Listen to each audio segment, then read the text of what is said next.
waxaa si tooka ku turtamay wiilashii gabdhaha hadalkan ingiriisku soo sheeg ha adaan kula hadlay ee daawanaya haddii aad wiil tahay haddaan isku dayo waa neither of me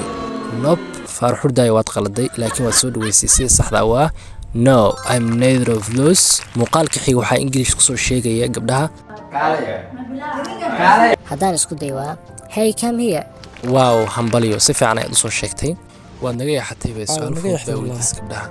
markaana muuqaalka waxaa af Soomaali ku soo fasiray wiilasha me too haddaan fasiro muuqaalka macnihiisu waa aniga xitaa wow congrats si fiican ayaad u sheegtay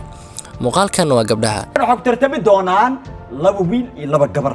English haddaan u bedelo macnihiisu waa two girls and two boys can beat may faa'iiso ereyga wiil ku dar two girls and two boys will maan isticmaalaha waa future tense two girls and two boys will compete waaw hambaliyo si fiican aad u sheegteen muuqaalka xigana waa gabdhaha allah way ugu adkaatay maxaan ku daraa maxaan ku daraa ukaada la fikiree waxaan u maleynayaa what haa si fiican waad sheegtay haddii aad sidaas tiri muuqaalkan wuxuu ku socdaa wiilasha haddaan isku dayo waa what is the last one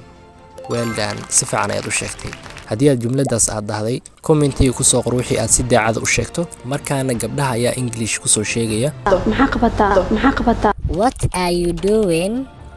nawaa qaladay what did you do there maya what are you doing why waad qaladeen gabdho haddii aad saas dhahdeen si saxda waa what did you do muuqaalkanna waa wiilasha isku day wacan waa been haddaan English ku sheego waa it is a lie si fiican waad sheegtay haddii aad la soo booday it is a lie laakiin haddii aadan dhihin waad qaladay sida aad u maleynaysayna commentiga ku soo qor markaana waa gabdhaha guri maxaa samaysaa haddaan sheego waa what are you doing in the home may haddii aad sidaas tiri ama si u dhow waad qaladay si saxda waa what do you do when at home markaana wiilasha weeyaan hay kanna English ku soo sheega soo burda haddaas oo kacay I was sleeping my jumlada dhamaystir I was sleeping and I just woke up